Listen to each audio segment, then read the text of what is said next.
Halo semuanya, selamat datang kembali di channel ini. Jumpa lagi dengan saya Vicky Himpong. Semoga kalian semua selalu dalam keadaan yang sehat. Kita akan segera membahas video yang sudah dirangkum untuk memberikan berita-berita terupdate kepada kalian semua. Dan tanpa perlu banyak basa-basi, kita akan segera bahas videonya. Hasto tidak akan pasang foto Gibran di sekolah partai PDIP. Sama Prabowo takut ya. Sabar ya Mas Gibran, Hasto memang begitu orangnya. So, tadi kan di ruangan konferensi tadi Pak masih Jokowi Ma'ruf. Itu kenapa tuh Pak? Oh ya, nanti kita ganti gambar Pak Prabowo ya. Mas Gibran ini juga akan dipasang nggak di sekolah partai? Jadi di tempat ini kami berikan tempat bagi Presiden Prabowo. Untuk wakilnya Mas? Ya, kita menunggu ya kebenaran ditegakkan. So, tadi kan di ruangan Kebenaran konferensi tadi ditegakkan. Pak masih. Kebenaran apa yang Anda harapkan mau ditegakkan? Ya, apakah diri Anda sudah benar? Ya. Coba Harun Masiku nongol dulu. Ya nggak apa-apa lah, pasti ini tidak menjadi persoalan yang besar juga bagi rakyat Indonesia ataupun Mas Gibran sendiri. Ya yang penting masyarakat sudah tahu bahwa ini partai yang tidak menghargai sebuah otoritas dalam sebuah negara, yang tidak mau memasang atau mengakui wakil presiden yang dipilih oleh rakyat itu sendiri. Katanya partai yang bersama dengan rakyat. Tapi kenapa suara rakyat kalian nggak mau hargai? Hargai dong. Wakil presiden yang terpilih hari ini adalah pilihan rakyat. Kalau kalian tidak mau menghargai ataupun mengakui wakil presiden hari ini dengan dalil kalian mengatakan kecurangan dan itu tidak benar terjadi, berarti kalian nggak menghargai ataupun menghormati suara rakyat. Gimana rakyat mau percaya? Kan buktinya kalian kalah barusan di banyak tempat. Gimana ya?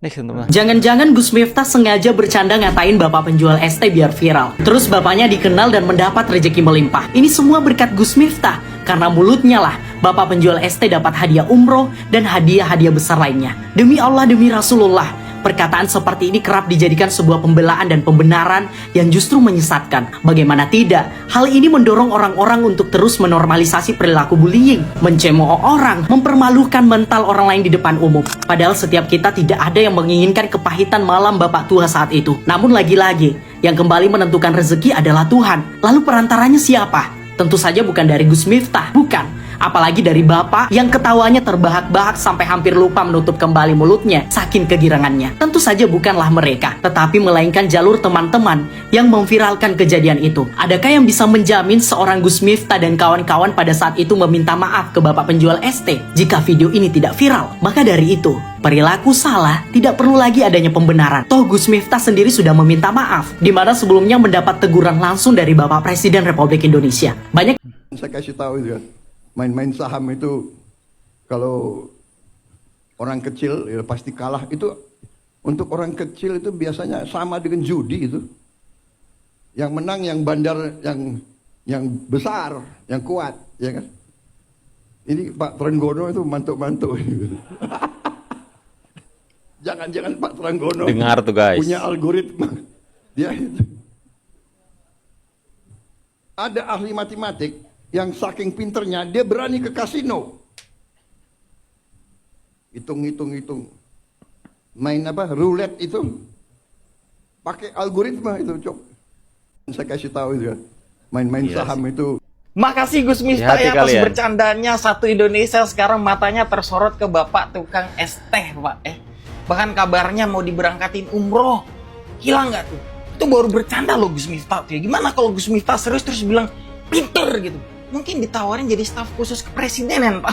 Bercanda. Di video ini aku nggak nyalain Gus Miftahnya teman-teman, karena udah banyak banget netizen yang ngolok-ngolok atau yang nyalain si Gus Miftahnya.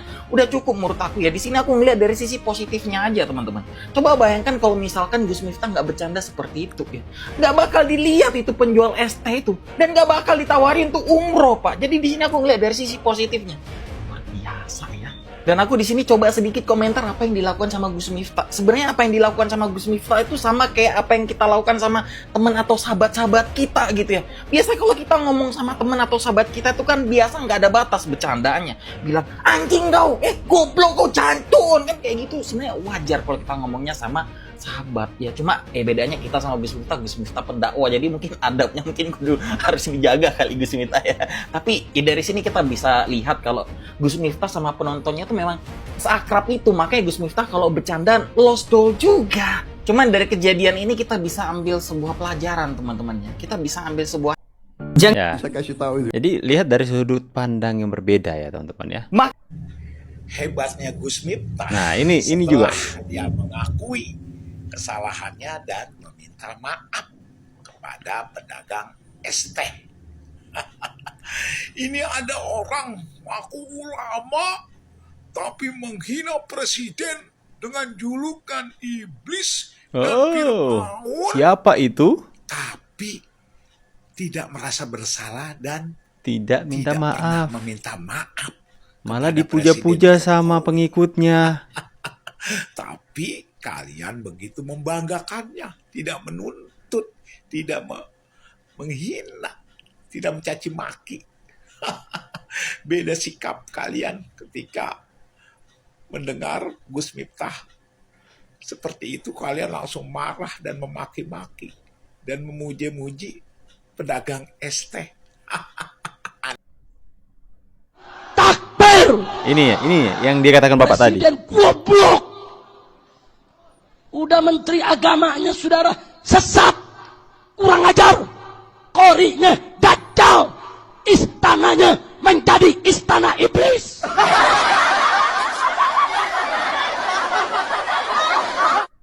Nah, itu gimana itu?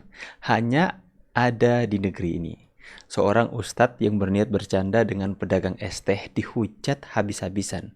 Sedangkan tokoh agama Habib Rizik Syihab ya, Rizik Syihab lah, nggak usah pakai Habib ya. Itu sedangkan tokoh agama yang menghina dan mencaci maki presiden malah dimuliakan dan diagung-agungkan. Sampai detik ini tidak ada kata permintaan maaf dari si mulut Rizik tersebut dan mereka tidak ada menghujat tapi mengagung-agungkan para pengikutnya itu. Ya, malah mereka mengagung-agungkan si Rizik Syihab. Hanya ada di negeri ini teman-teman ya. Tapi udahlah. Ini parah nih. Karena PD Perjuangan. Aduh, ini sudah ini. Jadi seperti itu ya. Seperti itulah. Hanya ada di negeri ini. Coba kita baca komentar netizen. Itu mulutnya Rizik. Astagfirullahaladzim. Yang ngomong jadi apa ya? Habib emang agak lain. Habib no. Agak lain. Astagfirullah. Saya selalu Bapak Jokowi Presiden Republik Indonesia. Sekarang dia gak berani. Dia atut. Kayak gini gak pada dimasalahkan. Nah sekarang coba kita tantang si Habib Rizik ini ya. Si Rizik Syihab ya. Untuk mengatakan hal seperti itu kepada Pak Prabowo. Coba kalau kau berani. Malah dia takut teman-teman ya.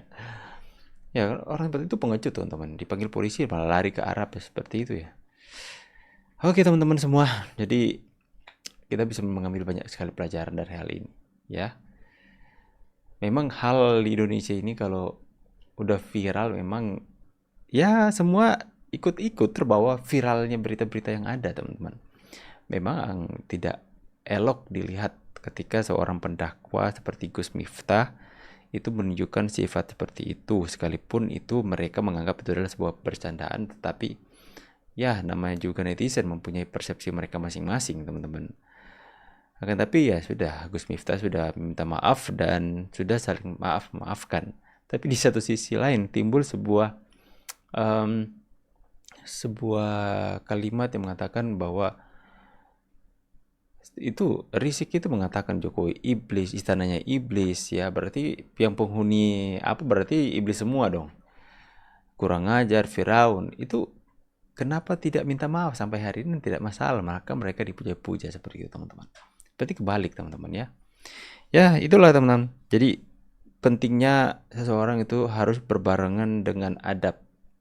Mengejar ilmu setinggi langit itu bagus, tapi jangan sampai adabnya itu tidak beriringan dengan ilmu yang diemban.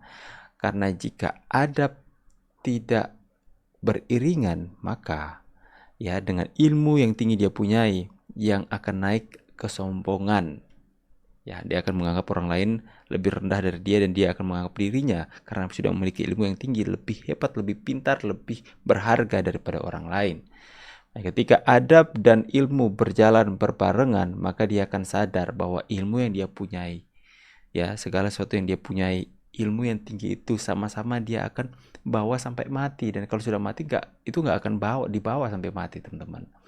Jadi seperti itu, semua makhluk itu mempunyai derajat yang sama di mata Tuhan, mempunyai kesamaan teman-teman ya. Tidak ada yang satu Anda itu lebih mempunyai sesuatu yang lebih dari orang lain, tidak teman-teman. Kita semua sama di mata Tuhan. Jadi ya, semoga kalian bisa mendapatkan pesannya. Silahkan tulis pandangan kalian, opini kalian di kolom komentar. Saya pamit dulu, see you on the next video and God bless you.